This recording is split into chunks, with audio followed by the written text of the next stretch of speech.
गाधोइबा बेले करुछंती कि एही भूल ताहेले होई जांतु सावधान नहेले होई पारे ब्रेन स्ट्रोक। दर्शक बंधु आजिकली प्राय हार्ट अटैक और ब्रेन स्ट्रोक बाथरूम रे हेबा देखा जाए। एथिरु रक्षा पाइबा पई प्रथमे ठीक उपाय रे स्नान करिबा दरकार। आजिकली भूल स्नान प्रणाली ही हार्ट अटैक और ब्रेन स्ट्रोक रो कारण साजिछि।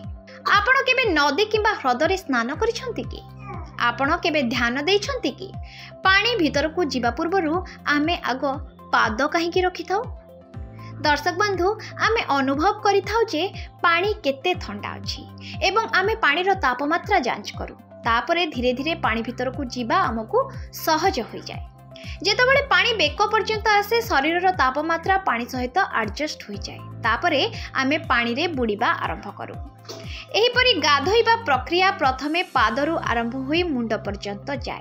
तेबे स्वास्थ्य विशेषज्ञ मतरे गाधोइबा समय रे सीधा सड़क मुंडरे पानी ढालिबा आदौ उचित नुहे। भारत में शह शह वर्ष धरी परंपरा रही जे प्रथमे पाद परे अंटा बेकरे एवं शेषरे मुंडरे पानी ढालिबा। समस्ते एहाको पालन करि परिबे। वैज्ञानिक दृष्टिकोण बुझिबाकू गले ठंडा पानी सीधा सड़क मुंडरे ढालिबा द्वारा रक्त संचालन हठात डिस्टर्ब हो जाए। एहा द्वारा प्रथमे कैपिलरी वेन संकुचित हो जाए, तापरे हठात रक्तचाप बढ़ी जाए। एपरी अवस्था समग्र शरीर रक्त गोड़ दे मुंड आड़कू जाए। तेणु रक्त जोगाण ह्रास हेतु स्ट्रोक हेबार आशंका बढ़ी जाए। आपण माने जानिथिबे आजिकली अधिकांश ब्रेन स्ट्रोक किंबा हार्ट स्ट्रोक बाथरूम रे ही हेउछि। तेबे आसंतु जानिबा स्नान करिवार सर्वोत्तम उपाय। दर्शक बंधु गाधोइबा पई उषुम पानी व्यवहार करिबा खूब भला, कारण उषुम पानी रे गाधोइबा द्वारा शरीरर थक्कापण दूर होइथाय। सेहिपरि गाधोइबा पूर्वरु हळदी एवं बेसन लगाइबा भी भला। एहा व्यतीत शरीर को धोइबा पई मुल्तानी माटीर व्यवहार कले मध्य भला होइथाय। तेबे आसंतु जानिबा स्नान पद्धति। दर्शक बंधु गाधोइबार सर्वोत्तम उपाय होछि प्रथमे पादर आंगुठी तापरे आंठु एवं जंघरे पानी ढालिबा एवं परे धीरे धीरे पेट एवं कांधरे पानी ढालिबा। एहा परे हातर आंगुठी रे पानी नै पाटी रे पुराइबा एवं परे कपाळ रे मारिबा।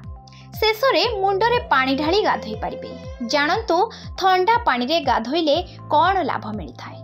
सकाळे ठंडा पानी रे गाधोइबा द्वारा अलसुआरु मुक्ति मिलिथाय। एहा द्वारा बीटा एंड्रोफिन नामक एक रासायनिक पदार्थ शरीर रे रिलीज हुए, जहा डिप्रेशन रु मुक्ति देइथाय। अध्ययन अनुसार ठंडा पानी रे गाधोइबा टेस्टोस्टेरोन रिलीज करिबारे सहाय्य करिथाय, जहा पुरुष मानक प्रजनन स्वास्थ्य रे उन्नति आनिथाय। एहा फुसफुस कार्य रे उन्नति आनिबारे मध्य सहाय्य करे। शीतल जल स्नान शरीरर प्रतिरक्षा प्रणाली एवं लसिका को उत्साहित करिथाय। संक्रमण विरुद्ध रे लड़िबा पई कोषर उत्पादन को बढ़ाई थाए। एबे जानंतु गरम पानी रे गाधोइले कौन फायदा मिले। दर्शक बंधु आमे समस्ते जानु जे गरम तापमात्रा जीवाणु को शीघ्र मारी दिए। सेहिपरि गरम पानी शरीर को भल भाबे सफा भी करिथाय। अनेक अध्ययन रु जणा पड़िछि जे गरम पानी मांसपेशीर नमनीयता को उन्नत करिबारे एवं जंत्रणादायक मांसपेशी को आराम करिबारे सहाय्य करिथाय। गरम पानी रे गाधोइबा द्वारा शरीर रे सुगार स्तर ह्रास करिबारे सहाय्य करिथाय एवं मधुमेह हेबार आशंका कमी जाए। आसंतु जानिबा बारंबार गाधोइबा ठीक ना भूल। खरा दिने झाड़ बाहरिबा स्वाभाविक। एभली परिस्थिति रे बाहरु आसीबा परे गाधोइबा स्वास्थ्य पई भल नुहे। स्वास्थ्य विशेषज्ञ मतरे दिन को अनेक थर गाधोइबा द्वारा चर्मर तैल अंश कमी जाए। यह व्यतीत सुस्थ जीवाणु मध्य नष्ट हो जाती, जहाँ संक्रमण को रोकी थांती। एही कारणरू चर्म शुष्क हो जाए एवं बाह्य जीवाणु एहार फांकरे प्रवेश करती। Bureau report the breaking news 24।